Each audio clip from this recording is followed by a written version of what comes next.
In their career. தன்னம்பிக்கை மட்டும்தான் நம்மளுடைய வாழ்க்கையின் உச்சத்துக்கு நம்ம போறதுக்கு மிகப்பெரிய ஒரு டூல், ஒரு பலம், ஒரு கருவி வந்து கண்டிப்பா தன்னம்பிக்கை தான். யாரு என்ன வேணா சொல்லிட்டு போயிட்டே இருக்கணும். நமக்கு அதை பத்தி கவலையே இல்லை. அதை பத்தி யோசிக்கிறதுக்கு நமக்கு நேரமும் இருக்காது. நம்ம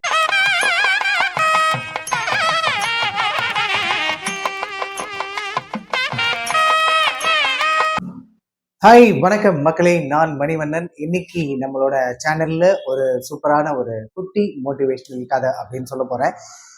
என்ன கதை அப்படின்னு பாத்தீங்கன்னா, இந்த காலத்துல எல்லாருக்குமே பிரச்சனையா இருக்கிற ஒரு விஷயம் என்னன்னா, நமக்கு சரியான ஒரு சப்போர்ட் இல்லை. நமக்கு முன்னேறதுக்கு ஒரு ஒருத்தர் யாராவது ஒருத்தங்க நம்ம பின்னாடி இருந்து நம்ம தோலை தட்டி கொடுத்துட்டே இருந்தோம் அப்படின்னா நிறைய பேர் வந்து நம்ம வாழ்க்கையில முன்னேறிடுவோம். இந்த மாதிரி தான் ஒரு கிராமத்துல குமார் அப்படின்ற ஒரு பையன் இருந்தான். அந்த பையன் வந்து ரொம்ப பேக்ரவுண்ட்லாம் வந்து பெருசாலாம் ஒன்றும் இல்லை. காசு பணம் இல்லை. அவங்க அப்பாவும் வந்து ரொம்ப பெரிய ஆள்லாம் இல்லை. ஒரு கிராமத்துல ஒரு வேலை செய்யற ஒரு ஆள். இந்த பையனுக்கு நல்ல படிப்பு மட்டும் வரும். ஆனா இவனுக்கு நிறைய புத்தி கூர்மை இருக்கு. நிறைய ஐடியாக்கள்லாம் இருக்கு. ஆனா அந்த ஐடியாஸ் எல்லாம் எப்படி இம்ப்ளிமெண்ட் பண்றது? எப்படி அத நடைமுறைக்கு கொண்டு வர்றது? ஏதாவது ஒரு பண்ணணும்னா, அதுக்கு நிறைய பணம் தேவை. இப்படின்ற நிறைய ரெஸ்ட்ரிக்ஷன்ஸ், நிறைய தடைகள் வந்து அவனுக்கு இருந்துட்டு வந்துச்சு. இந்த ஒரு சமயத்துல இந்த பையன் என்ன யோசிக்கிறான் அப்படின்னா, சரி நமக்கு தெரிஞ்ச வட்டாரத்துல நம்ம இத பத்தி நம்ம சொல்லி பார்ப்போம். யாராவது ஒருத்தர் நமக்கு தோள் கொடுத்தா கூட, கை கொடுத்தா கூட நம்ம வந்து முன்னேறிடலாம் அப்படின்ற ஒரு எண்ணத்தோட போய் சொல்றான். ஆனா நம்ம ரொம்ப என்ன சொல்றது, இவங்க தான் என்னோட ரோல் மாடல். இவங்கள வந்து நான் ரொம்ப நம்பலாம். இவங்க கிட்ட நான் நிறைய விஷயங்கள் சொல்லலாம் அப்படின்னு நினைச்சவங்க யாருமே வந்து கூட நிக்கல. இவன் வந்து நான் இதெல்லாம் பண்ணா எனக்கு அடுத்த ஒரு 1 வருஷத்துல 2 வருஷத்துல நான் இந்த நிலைமைக்கு வந்துருவேன் அப்படின்னு சொல்லிட்டு அவனோட கிராஃப் வந்து இப்படி இருக்கும் அப்படின்ற ஒரு ஐடியா ஷேர் பண்ணும்போதே கிட்டத்தட்ட அவன பார்த்து சிரிச்சாங்க அப்படின்னு கூட வைக்கலாம். ஏன்னா, அவனோட அப்போதைக்கு உள்ள ஸ்டாண்டர்ட் வந்து கொஞ்சம் வறுமை கோட்டுக்கு கீழயோ, இல்ல மற்றவங்கள கம்பேர் பண்ணும்போது கொஞ்சம் குறைந்த இடத்துல தான் இருந்தாப்ல. அதனால நெறைய பேருக்கு வந்து அவனுக்கு சப்போர்ட் பண்ணணும்னு தோணலையா என்னன்னு தெரியல. அவனுக்கு ஒதுக்கப்படுற மாதிரியான ஒரு நிலைமைக்கு அவன் இருக்கான். அப்போ வந்து அவங்க அவன பார்த்து சிரிச்சாங்க. அவனோட ஐடியாலஜிஸ் ஆக்சுவலா ரொம்ப நல்லாவே இருந்தாலும், அத ஏத்துக்கிற மனப்பான்மை அவங்களுக்கு இல்ல. நாளைக்கு இவன் பெரிய ஆள் ஆயிட்டானா? அப்படின்ற எண்ணம் வந்து a majority of the crowd பீப்பிள்க்கு வந்து இருக்கு. அந்த மாதிரி இவன் யோசிச்சுட்டு, சரி நம்ம தானா முயற்சி பண்ணி பார்த்தா, ஏதோ ஒரு வெற்றி கிடைக்கும். அப்படியே கிடைக்கலனாலும் பரவால்ல. என்னோட சொந்த முயற்சியில நான் ஏதோ ஒண்ணு முயற்சி பண்ணேன். ஆனா, அந்த விஷயம் எனக்கு கிடைக்கல அப்படின்ட்டு நான் அடுத்த நகர்வ நோக்கி நான் போயிருவேன். அப்படின்ற மாதிரி தன்னோட மனச வந்து அதுக்கேத்த மாதிரி அவன் தயார்படுத்திக்கிட்டான். அதுக்கப்புறம் இவனுக்கு தெரிஞ்ச விஷயங்கள் எல்லாத்தையும் போட்டு நெறைய யோசிச்சு யோசிச்சு பார்க்குறான். ஆனா, அவனுக்கு ஒரு பிடிமானமான அ ஒரு டைமே அவனுக்கு கிடைக்கல. இந்த சமயத்துல தான் அவனுக்கு சரி நம்மள எல்லாருமே வந்து ஒதுக்குறாங்க. நம்ம வந்து இந்த ஒரு விஷயத்த வந்து நம்ம ஒரு பாசிட்டிவா மாத்தி, இதற்கான விடைய நம்ம கண்டிப்பா நம்மளோட முயற்சியினால தேடணும் அப்படின்னு சொல்லிட்டு இவன் நெறைய முயற்சிகள் எடுக்குறான். அதுக்காக நெறைய பிளான் பண்றான். நெறைய படிக்கிறான். நெறைய ஸ்கில்ஸ் எல்லாம் என்னெல்லாம் டெவலப் பண்ணணுமோ, அதெல்லாம் டெவலப் பண்றான். அவனுக்கு இங்கிலீஷ் ப்ராப்பரா வரலன்னா, வொக்காபுலரிஸ் எப்படி நம்ம டெவலப் பண்ணிக்கலாம் அப்படின்னு சொல்லிட்டு, அதையும் அவன் டெவலப் பண்றான். என்னென்ன நான் சஸ்டெயின் பண்ணணும். எனக்கு ஒரு சர்வைவல் ஆஃப் த ஃபிட்டெஸ்ட் அப்படின்ற ஒரு சர்க்கிள்குள்ள நான் இப்போதைக்கு அட்லீஸ்ட் நான் இருந்தாகணும். அதுக்கு நான் முயற்சி பண்ணி, என்ன காப்பாத்திக்கிறதுக்கு நான் என்னென்ன வித்தைகள், என்னென்ன ஸ்கில்ஸ் எல்லாம் டெவலப் பண்ணிக்கணுமோ, அதையெல்லாம் நான் டெவலப் பண்ணணும். ஆனா, அவன் பண்ண எல்லா விஷயங்களுமே சைலண்டா நான் இத பண்றேன் அப்படின்னு யாருக்குமே தெரிவிக்காம, தன்னுடைய முயற்சினால, தன்னுடைய அழுகையா இருந்தாலும், கஷ்டமா இருந்தாலும், வலியா இருந்தாலும் எல்லாத்தையும் தனக்குள்ளேயே போட்டுக்கிட்டு, அவனோட சிந்தனை நான் என்னைக்காவது ஒரு நாள் ஜெயிக்கணும். என்னோட ஃபேமிலி வந்து என்னால கொஞ்சம் ஒரு ஸ்டெப் ஒரு படி மேல ஏறி வந்தாலுமே, அது எனக்கு, என்னுடைய வம்சத்துக்கும் மிகப்பெரிய ஒரு பலம், ஒரு உந்துதலாக இருக்கும் அப்படின்ற ஒரே ஒரு முயற்சியோட அந்த பையன் நெறைய முயற்சிகள் எடுத்து நெறைய படிச்சான்.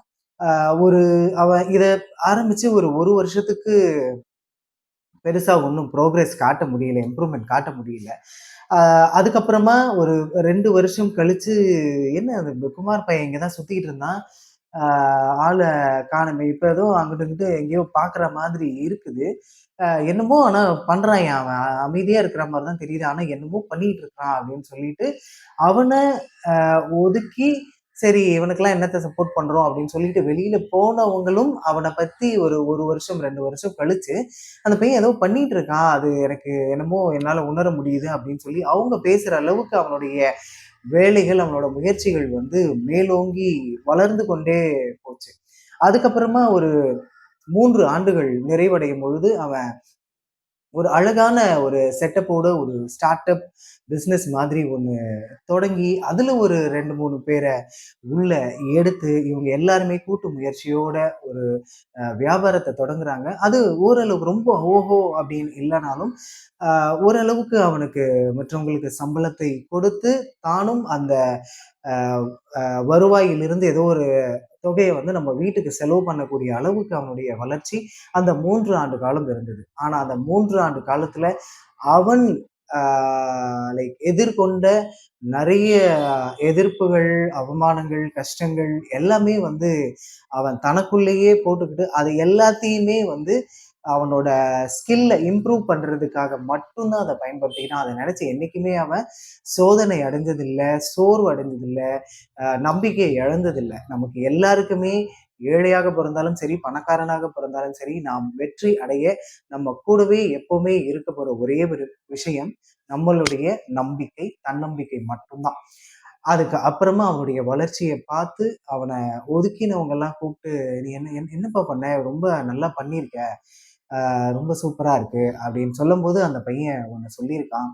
"நீங்க எப்போ என் மேல நம்பிக்கை இழந்தீங்களோ, அன்னைக்கு தான் என் மேல உள்ள நம்பிக்கை எனக்கே உதித்தது." அப்படின்னு சொல்லிட்டு அந்த பையன் சொல்லிட்டு அங்கருந்து கிளம்புறான். ஸோ இந்த விஷயத்துல இருந்து என்ன நமக்கு தெரியுது அப்படின்னா, நம்மள யாரும் நம்ப வேண்டாம். நம்மள நம்புனா போதும். நம்மளுடைய திறமைய நம்புனா போதும். அத வளர்த்துக்கணும். Self grooming is very, very important for anybody to reach heights in their career.